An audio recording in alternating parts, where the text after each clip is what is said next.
Life flows on the river of purpose. We're all carried by the uncertainty of its own unfolding. Chasing purpose is all about nurturing faith, setting intentions, pursuing aspirations, all while living boldly.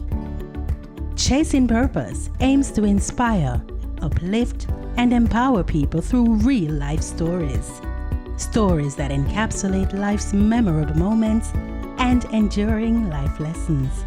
Chasing Purpose with host Cinta Shay.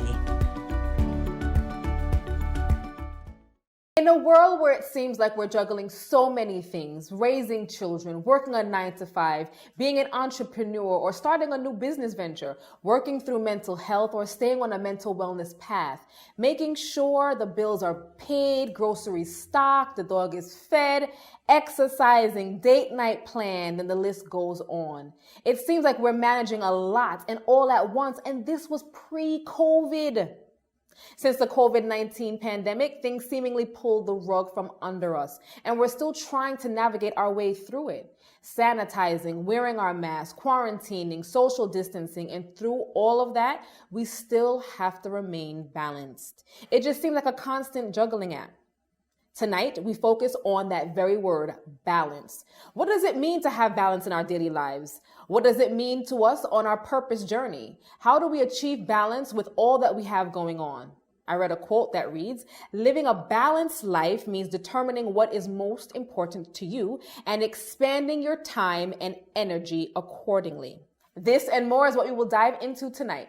Welcome to Chasing Purpose, a space where we have candid conversations centered around our 4 pillars of purpose: nurturing faith, setting intentions, pursuing aspirations, all while living boldly. Chasing Purpose is a journey of self-development, self-love, healing, and spirituality. I hope our conversations will leave you feeling empowered, uplifted, and inspired on your purpose journey. I am excited to announce that as the holiday season is fast approaching, we are working on our Purpose Picks Holiday Gift Guide, which we'll be sharing with you starting about November 13th, around there. So, and each week, my precious Purposesoars will get the chance to win a featured gift from our guide. So look forward for that. Tonight, our conversations continue with writer, consultant, speaker, and boss mom, Michelle Gordon. Michelle, and by the way, let me just give you a quick backstory. Everybody that we have on Chasing Purpose, I'm very much so integral in picking, right? And Michelle is someone that I have admired for some time, being a boss mom. I'm going to have her tell us what being a boss mom is, but just how she has been carrying herself, her grace, and the space and the platform that she has, I have respected for some time. So Michelle, welcome to Chasing Purpose. Thank you. Thank you very much for having me. And by the way, look at this beauty. She was a flight attendant on Air Jamaica. They were all so beautiful. Thank you. Michelle, thank you for joining us on Chasing Purpose. Define what a boss mom is for you. So for me, a boss mom is, so my disclaimer is that I represent all boss moms. So my saying that I'm a boss mom, it's yes, that's me. It's a state of mind. It's the journey that I'm on. I am in charge of my business life, and I'm also in charge of parenting, of raising my children. And combining the two is where I'm at, and it's where I'm, just bossing up that whole area. And that's what we're going to be focusing on tonight. That you said you were in control of your business life, as an entrepreneur, as well as your parenting life, right? You found that balance, and that's exactly what we're going to talk about. That balance. Define for me what balance looks like for you. So for me, I go to bed at night with a goal list of what I need to achieve the following day, and when I wake up in the morning, it's attacking those things one by one. And at the end of the day, then I can look back and say, did I achieve some level of balance today? And the truth is, many times, no. Yeah. It doesn't always happen, which is why I'm saying you can't just wake up one day and suddenly be balanced. That doesn't exist. It's a daily, it's daily attempts to get to that position. For me, balance starts out with me being centered. Yeah. because if I'm not centered, if I'm off kilter, I find that everything kind of goes south. So how do you find that center? So it's taken me a while to get here, but for me, I have to wake up earlier than my kids. Yeah. So I try to start my day before they do, and I start with just some peaceful time, a little. And I'm not necessarily into the Zen, but I do have to have a little breather in the morning. And that breather could be 5 minutes, it can be 15 minutes, and it can be even longer depending on what time I get up. I pray. I really do try to ask God, to kind of help me to figure out today. Sometimes I read the Bible, honestly, not as much as I'd like to, but I do pray every single morning. Yeah, I'm not necessarily the type to sit down and, do the cross and read the, our Lord's Prayer, but I have conversations with God. Which is most important. Yeah, where I ask for focus, I ask for help, These are the tasks that I have to tackle today, and dear God, help me out. How do I do this? Yeah. And this is something that I want, for me, right? I'm speaking for me, that but I want my Purposesoars to understand how I am working through spirituality and having what my relationship looks like with God. I am not someone that is sitting down with the Bible on a daily basis, but I pray. A day does not go by, minutes don't go by where I'm just like, God, what's happening here, right? So it doesn't have to look like, everybody's journey is going to be different, but it doesn't have to look like, I don't want anybody to feel burdensome, like, oh my God, I didn't read the Bible today. Oh my God, I didn't say my prayer. No, have the conversation, continue to be connected to, and once you find that connection, I think that's where you're going to find that center. What do you think gives your life balance? I would have to say managing my expectations. I find that when we put too much on our plates for us to try to achieve, and then we don't achieve it, the level of dissatisfaction that comes with that creates imbalance. It helps you to feel unaccomplished. And those are feelings that kind of just, they tend to grow and they become more than what they really should be.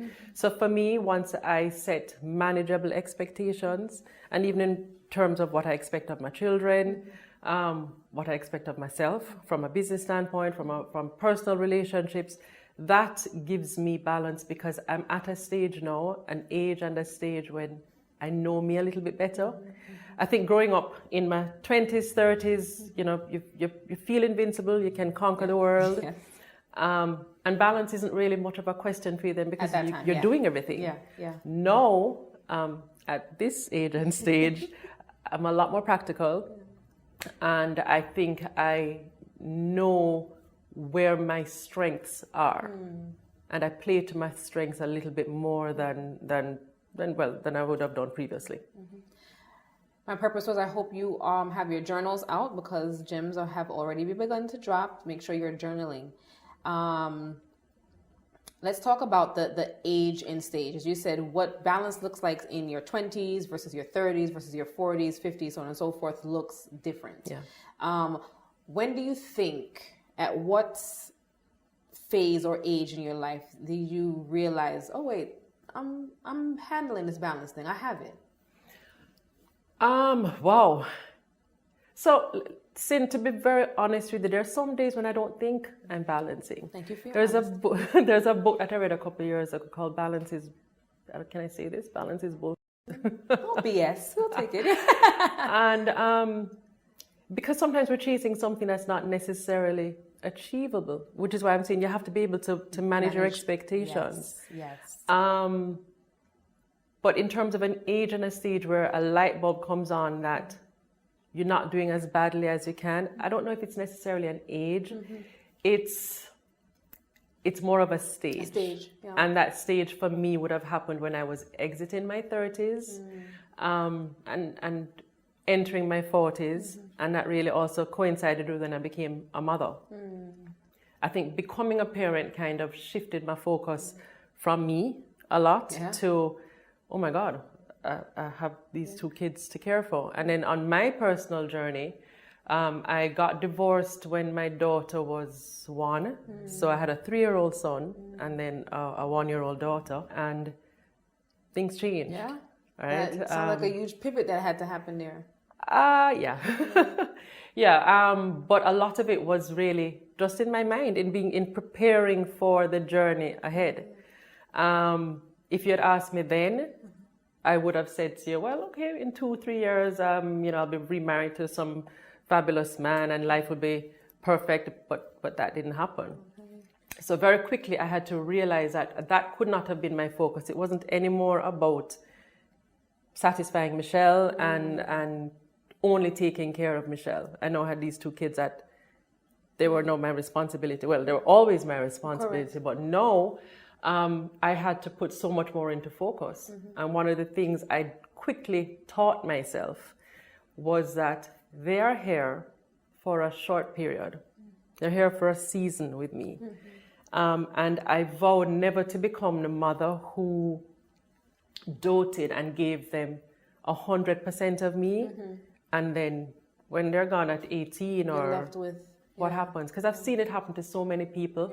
So very early I learned part of being balanced is not forgetting me. So important. A major, major, major, major gem. Do not forget you. Yeah. You Because can't pour from an empty cup. Of course we do. As mothers, of course. As mothers, it's all about my child, let me give everything. But so I think I've always been pretty balanced when it comes to Michelle time and also the kids. But I've taught them that. So they know to expect that, look, okay, this is mommy's time. And it doesn't necessarily mean leaving them. Right. It's sometimes it's just having a discussion with them. One of the things I talk about all the time is communicating. The moment your child is able to understand you, and that happens from when they're babies, just talk, communicate. And I talk to my kids a lot. Sometimes even my own mother will say, you tell them too much. But it's just my style where I believe that communication is the key to any successful relationship. And it's true. We're in a relationship with our kids. I remember when I had Jade and I think we were playing maybe one of these, whatever the baby channel was. And I was speaking to her in that tone. And I don't remember who it was, but someone said to me, communicate with her, speak to her as if she can understand you, not in the baby language thing.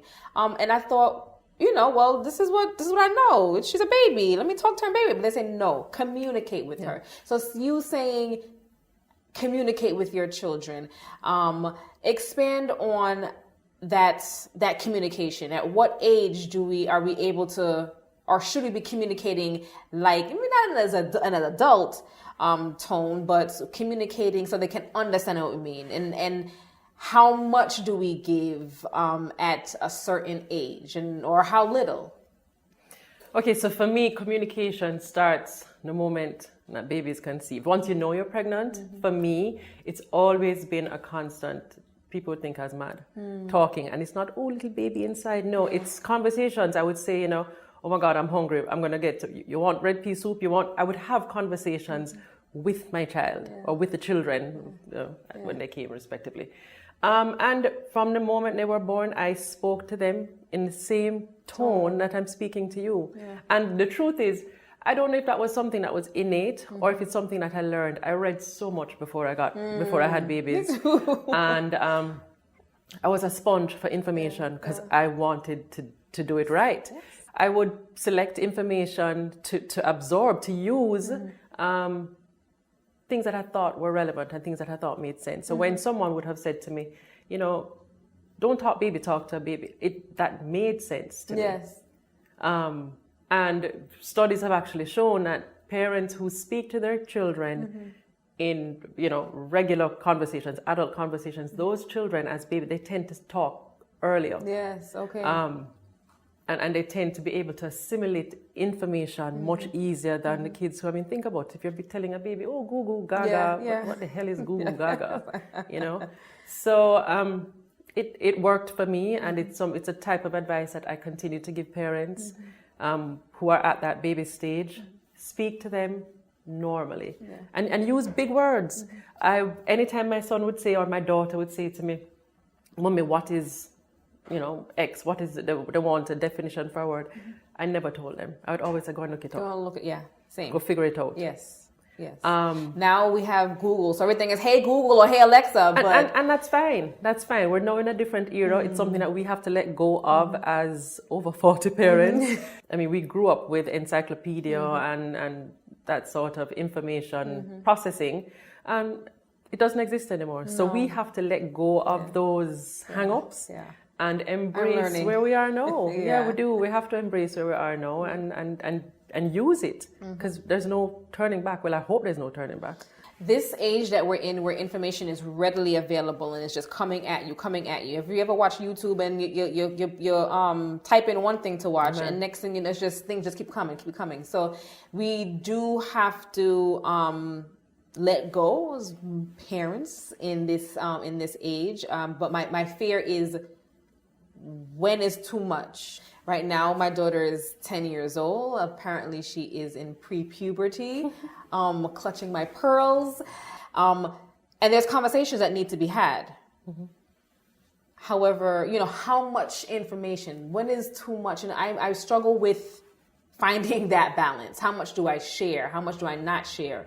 Even as someone that has gone through multiple traumas and wanting to protect her from those traumas, how much do I share at this age?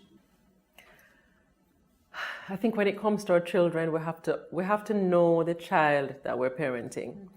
So if you're going to be having a conversation with your child and the information falls on a blank face, if the information, if it takes too much to explain, maybe they're not ready for that conversation. But for the most part, once we know what our child can understand and assimilate in their brains, for it to make sense for them, then that's a decision that only a parent can make. Nobody can say, when your child is 6 years old, that's when you speak about. No, it doesn't work like that. Because you have 6-year-olds who can process information in the way a 10-year-old can. And vice versa, So once we know our children, listen, the parenting process is such a personal journey. I'm not raising your child. You're not raising mine. You don't know the idiosyncrasies of my children. Only you do. But part of that requires us as parents to be honest with ourselves. I've seen so many parents who are parenting the children that they want. And not the children that they have. And that creates such a huge, it creates a barrier, because you cannot communicate with someone who doesn't exist. Wow. So there are parents that I've seen who want the perfect, well-behaved, well-mannered, and that's not who we have. We have the kid who speaks out of turn, they say inappropriate things at times. But if you're parenting that perfect kid, you're going to have a disconnect. And a lot of parents, especially when we get to the teenage years, when these kids have now developed full-fledged personalities of their own, and we're still parenting these kids that we dreamt about when they were much younger. So that's when a lot of the parent-child conflict comes in with parents, and we don't even realize it. Why am I constantly fighting with my daughter? Why am I constantly fighting with my son? Because sometimes we're not present. We're not really there to understand what they're going through, the struggles that they're having, because they are having struggles. I find a lot of times we are looking back at our childhoods, and we're like, I never got through that. I never had this.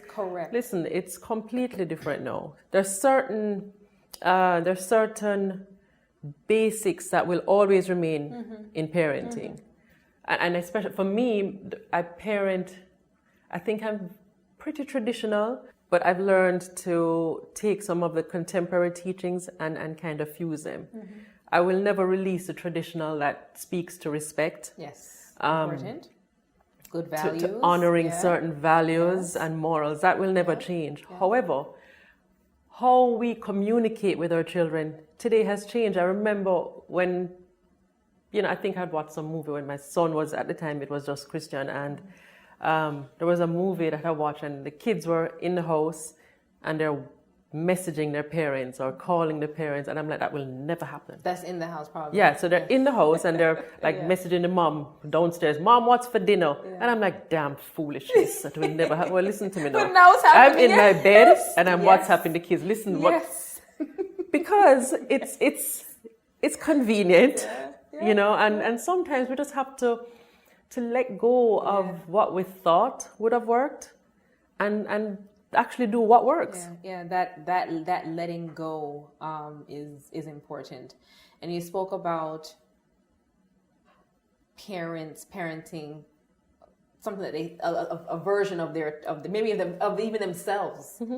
You know, it's important that we identify who our children are, what their personalities are, what their likes and dislikes are, and parent that child. Yeah. That is to the betterment of them and also yourself.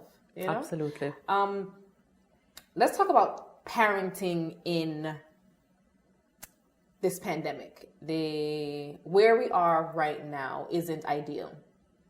On a educational level, on a mental level, on many levels. How are you finding how have you had to pivot your parenting and even speaking to persons about parenting in this or through this pandemic? When the pandemic hit us in March of 2020, in my household, there were two ways to process it. The kids were on like, whoa, this is cool. We're getting to stay home for 2 weeks. For me, I had traveled. I came home the day before we got locked down. And then, so it felt okay in the beginning. And I think after a while when it started to settle in and I'm like, okay, you mean you're not going back to school right now? I very quickly had to figure out how to make this work. Because I tend to be, and this is even outside of parenting, I like to be practical, and it's like, okay, it is what it is. So let's take these apples that we've been given and let's make some pie, make some apple juice, whatever it is, whatever we have, let's figure this out. So I very quickly tried to look at the silver lining and not the dark cloud.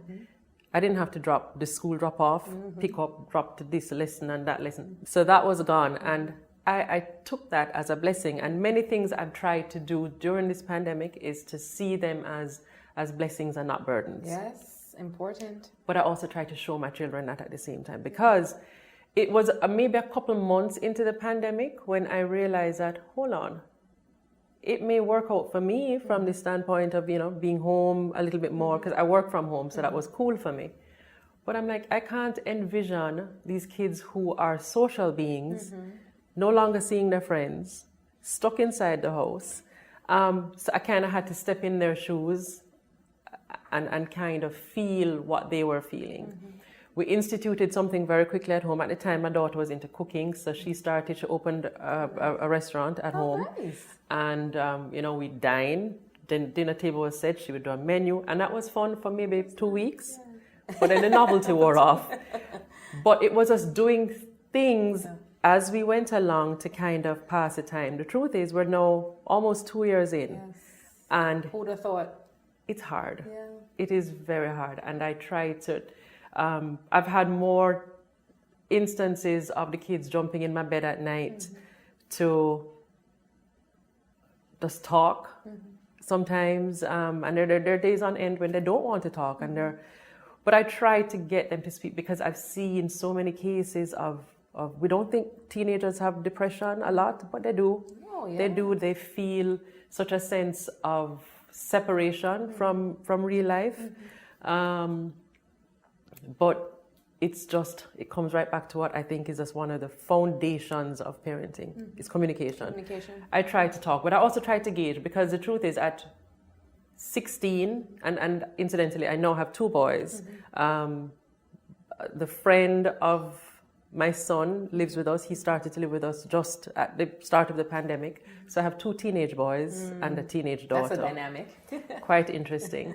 But everything in life, I don't believe in coincidences. I think he came to us at a time when I think God knew that he brought something to us. And he doesn't make mistakes, so there's a reason. Yeah, God doesn't make mistakes. There's a reason that kid is with us, and I absolutely love him. It's not easy, because I am now a single mom raising 3 teenagers. I think sometimes I deserve an award. Yes, bless you. But the truth is, when this young man came to live with us, honestly, he gave me a completely different perspective on parenting. I was accustomed to raising my two the way I knew to raise them. But I now had the introduction of a grown child who was raised with different values, a different set of rules and regulations that would have governed his life. And we were now trying to fuse this. And it actually showed me, he taught me, and I've never actually admitted this to anybody, but he showed me that I was spoiling my children. I've been introduced to a new level of discipline and gratitude that, I honestly thought that I was doing an incredible job of raising my own two.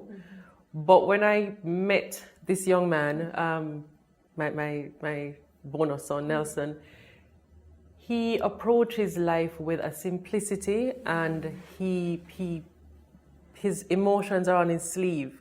I found that my kids were a little bit more, not as expressive with gratitude, saying thank you. Just to hear thank you after every single thing that is done for you, it just kind of brought home to me that our children just really need to be a little bit more thankful when people are kind to them, when people do nice things for them. So he has kind of just retrained my brain to being more thankful and being full of gratitude every single day. So that's a lesson that I didn't know I would have encountered in this particular way, and it's happened, and I'm very thankful for it.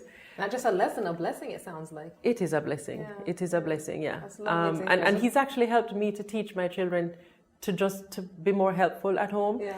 I find that in a lot of our homes, we try to schedule, okay, you will do the dishes on this day and you will, but it's something now that is happening in my home every single day. They've become more helpful because I think, so we have someone new in the house, he would be doing it, and they start, yes. Yeah, that's brilliant. And it's just a part of raising children. I think they have to understand the world outside of themselves. So it's amazing how God gives us blessings, right? In yours came your bonus son, and you've seen, you have a new perspective, a new lease on life, on how you're going to now adjust in parenting. And I think that's absolutely beautiful. And kudos to you in taking in a child, a teenager at that, to help to rear and to continue to shine his light, show him how to shine his light along with your children. Parenting is something that is extremely important.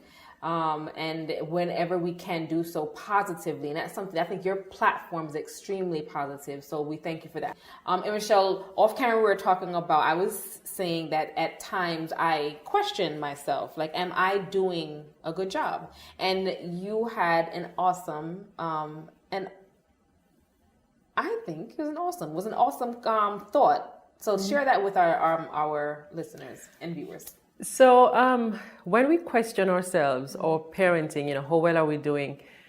The best person to ask, I believe, would be the child. And obviously. Which, obviously. it sounds like obviously, but I wouldn't have thought of that. Obviously dependent on the age and stage of the child. I mean, you're not going to turn to a 6-month-old baby. How are you doing? Yes. But once your child is able to answer that, you would be very, very surprised at the responses that we get. And we also have to sift through, because if you have a kid who is going to try to outsmart you and try to, they can twist that in the way that they'd like to, but 9 times out of 10, your child will give an honest response to, how am I doing? What do you think of how mommy parents, sort of thing? And it can't be a random conversation. And when I say you can't just come out of the blue with it, but choose the right time when they are open to a deep conversation. It could be just before bedtime. It could be at the dinner table. But if you ask your child, and your daughter is what, 10? 10. She can give you an answer that would give you a lot of insight into how you're doing. And the truth is, a lot of times we beat ourselves up, and we really ought not to, because this actually comes back to our expectations. Do we expect we're not Cliff and Claire Huxtable, you know, and a lot of us, we have certain... And in hindsight, I don't want to be Cliff Huxtable. Well, okay, maybe that was the wrong analogy. But we expect parenting to be a walk in the park. You know, we have these, you know, the 2.5 kids, the dog, the cat, the goldfish. It doesn't work that way. Yeah. No. So we just have to manage expectations once again to be able to gauge when balance is achieved. That managed expectations is a major key, major key. And it's a major key in every type of relationship. It's true. If I expect you, Sin, to provide me with the world, and you don't, I'm going to be disappointed. Yes. But if I know that what I'm going to get from Sin is going to be, you know, we're going to speak twice a week, whatever it is, once you manage it, once you know what to expect, then you know, you adjust what you're going to feel. A major gem that was dropped through a purpose pull from Michelle tonight is manage your expectation. That has been a thread throughout. I believe that in managing our expectations, we won't be disappointed, and you know, we will be able to navigate our relationships better if we know that, look, and not put too much expectation or put what we want out, but understand what the person is or the people are, the situation, and manage those expectations. And sometimes it's not that we won't be disappointed, because disappointment will come, but we minimize it. We minimize it to a level that we can move on quicker than if we had expected so much more. Yes. Major key. And it's also important that we teach our children how to manage expectations, because when they come home with the disappointment of failing a test, of losing a friend, not scoring in a game, whatever it is, because it happens. But it's a part of life. Yeah, it's life. And we are going to be the ones who teach them how, as you just use the perfect word, how are they going to navigate the ups and the downs when all of the things that are going to happen to them in like the first heartbreak, all the things that are going to come. They're going to take their cues from, how did mommy or daddy deal with disappointment? Did she lock up in her room for 3 days? Did she start drinking a lot? Whatever it is. And as much as we think they're not, they see these things. They observe. Absolutely. Now, until you go lock up in your room and think, okay, if I'm in my room, she's not going to see that. No, they know. They know. And we teach our lessons to our kids in so many different ways. I had a reset last year for my birthday, COVID, so I had a little, very small, intimate gathering at home. Please go on her Instagram page and see her birthday shoot. Was it a birthday shoot? No, man, no, that's a different. That one is a different thing. All right. But I try to be very real with my children. They see my flaws, they see my accomplishments. So for my birthday last year, had a small gathering at home, and it's having a drink here and there, and maybe I had a little too much to drink, so ended up falling asleep. The following day, I'm talking, and my daughter, both of them came to me. They were, "Mom, this was you last night." So they had videos of me, and oops, I don't remember that. But the teachable moment that came out of that for me was, listen, guys, if you're ever going to go out and, imbibe, do it with a circle of friends who are going to protect you. Correct. I'm not going to be one to don't drink, don't do this. I will never do that, because they're going to go and do it. But do it safely, do it with people you trust, people who you know are going to have your back. And it's funny because I heard my son talking later on, and it's something that he picked up on, but mommy was here, her birthday, or here for her birthday kind of thing. And it made me feel a little proud. So those are the small moments that I'm like, okay, so they're watching. They don't miss out on anything. They're like sponges. Yeah. They are like sponges. All right, so we're going to jump to the entrepreneur or business side of balance, right? And what does it look like? I recently read somewhere some tips. I'm going to share them with you, and you can kind of tell me what you think. Okay, the first tip: let go of perfectionism. Okay, so perfectionism is not something I try to achieve. What I aim for is excellence. And there's a big difference. One of the things in business, no matter what it is, what project I'm working on, it has to be, I don't stop until I feel that it's excellent. And what is excellence for me? Excellence is doing something over and over again until there's nothing else to be done. It can't be made any better. Does it mean that it's perfect? Maybe not to you, but to me, I've gotten to a stage where it is the best product that I could come up with. And even so in terms of the events that I've done, the magazines that we've produced, that has always been my benchmark. We start at excellence and then we try to get even more excellent. I love that. Excellence over perfection. The next tip is unplug. You have to. You have to. And unplugging for some people can simply be just getting 8 hours of sleep at night. For me, unplugging is, and 8 hours is a dream. Yes. But for me personally, I love to unplug with my children, my family. Very important. Which means country vacations. Before COVID, we travel every once in a while. But getting out of our home is important. And I absolutely love the country. So it's always, there's something to do outside. And unplugging doesn't have to be as big as that. It can be a day out, a drive out. I remember growing up where we have Sunday drive out. Drive outs, I do that with the kids. No, they're not so much interested in drive outs. Teenage, you can understand. But unplugging is critical. And then there's my personal unplugging where I'll tell them sometimes that, look, adult time, sorry, you're not coming. But once you set those expectations for the kids, they'll understand. So from a business standpoint, it's just like, I think I saw a quote the other day that just like with everything else, sometimes you have to just unplug it and plug it back in to make sure it's still working. We have to physically do that. So that's whatever you choose to, whatever works for you as your me time, do it. I exercise every day, 4 days a week, I try to. Because that's my zone out time to just kind of replenish, get the endorphins going again, and try to stay fit. And not just do it, just be intentional about it as well. Yeah, man. Very important. All right. As you said, exercise and meditate. So we'll say yes, that is something that is absolutely critical. That's a good tip. Change the structure of your life. I'm not sure. Change the structure of your life. Yeah. Well, okay. So if you need and to. These tips are, we've got them I got them offline. I'm not sure who wrote them, but we're just going to go with it. If you need to, if what you're doing isn't working, whether it's the relationships you have, the job you're in, what if what you're doing isn't working? If every night you're going to your bed and you're unhappy and you're waking up and you're looking at a dreadful day, then change something. Whatever it is that you need to fix. And every once in a while, we have to sit down and kind of do an assessment. Is this working out? That's important. That's an important thought.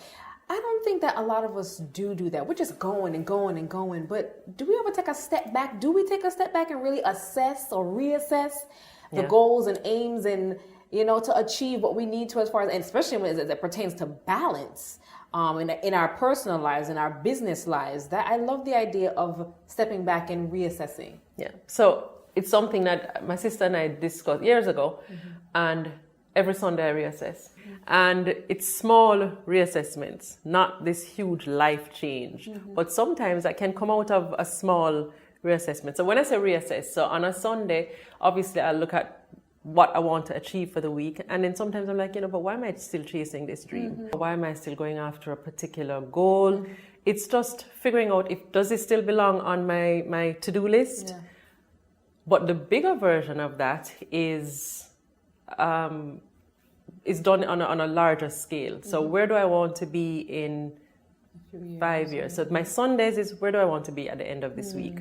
But then there's where do I want to be at the end of this year? Where do I want? Most people do this at the end of a year, and that's what we call. That's what we've now known as New Year's resolutions. Correct. But it's something I don't do. For the last time I made a New Year's resolution was 2004. I've never made one since. Because I find that they are lofty dreams that get lost along the way. So I've kind of just 2-3 weeks into the new year. That's when the gyms are full. Everybody's on a new diet, that sort of thing. But no, I try to incorporate that in in my everyday living. And I think again, that's a major gem. That reassess, that assessment on the Sunday. Just go through that checklist. It's. I think it's a brilliant idea. On the Sunday, just check how are we. What are we gonna do this Monday, Tuesday, Wednesday, Thursday, Friday, Saturday? Is it am I getting to my goal? Do I need to maybe readjust? Is this goal really not aligning for me? Is it not serving my a purpose? So I think that is very, very important and a major gem, guys, major gem. All right. So my favorite question to ask, are you chasing your purpose or have you found your purpose? Okay. So I like that question because last year I realized that I have been living my purpose for the past 15 years, but I didn't know it. So I was constantly trying to do something else or, come up with all of these things. But it wasn't until when the pandemic hit and I was doing one of those assessments that I realized that my work with children and with parenting, you just kept getting drawn to it. This is what I was born to do. Wow. I mean, I feel it in my core that this is what I was meant to do. I find that so I'm a creative, so I'll be doing projects for different companies and consulting with different people. But when I start to do things that have to do with parenting and with children and raising children, it's like a fire. Oh God, it's just a different, it's a completely different feeling for me. I don't have to seek inspiration, it just comes. Yeah. And that's exactly how I feel on this chasing purpose journey. It's just a fire that's ignited in me. So it's awesome that you found that. Michelle, when life applies pressure, how do you maintain balance? Whoa. Okay. I pour into myself, exercise. I have my conversations with God. I try to read, and I enjoy a glass of wine. It's the same. It's as basic as that. I mean, there's nothing too complicated about knowing what works for you. I love spending time with my friends. I love to play Kaluki. I'm getting to learn this game. I'm new to this Kaluki is life. I think it was I hear this all the time. I hear this all the time, but I'm learning. I've started with the first round so far. So like I couldn't play with you. I can't play with Jamal players. Ooh, I don't. It's a dog eat dog kind of thing. But yes, apparently it is. Yes, but like home entertainment. I mean, I'm not really a party person, but for those who want a good party, that's fine. For me, house full of food. There's drinks, and my friends are over. Yeah, you're good. That's good. We have Kaluki. We have a new game now called Bananagrams. Black Magic, Magic Writing, and these are games that we've made up along the way. And my kids they've seen this. They've, mom and her friends playing games. Yeah. And that to me is where I kind of recenter sometimes. You laugh uncontrollably for the night. And then tomorrow morning you get up and go again. Grind again, Yeah, I love that. How does faith play a part in your life, especially on your journey as an entrepreneur and a boss mom? Okay, so for me, I learned a long time ago about a difference in being religious and having a relationship with God. No, I'm not a religious person, but I have a relationship with God. And I think that's most important. Most important is to have that relationship with Him. Yeah. My parents would have poured into me as a little girl by taking me to church. I grew up in the Baptist church. And grew up with the tenets that provided, okay? When I was a grown woman in my 20s, I re-encountered the Lord in a very different way. At the time, I had who I thought was the love of my life, and he got saved and left me. I'll never forget, he said to me, the next time, no, okay, let me not give you that version of the story. No, come on, children, may watch this. I had a boyfriend at the time who left me for the Lord, and he was honestly the first man who had ever left me in my life. It was devastating. Oh, okay. And but I began to delve deeper into the Word, and I embraced a different side of my Christian journey. Well, thanks to him for that. Absolutely. Thanks to him for that. So, right. So at that point, I would have been early 20s when that happened. And I've never forgotten a lot of those lessons. So that is still the basis of how I operate. I believe in Jesus Christ. I believe that I am saved.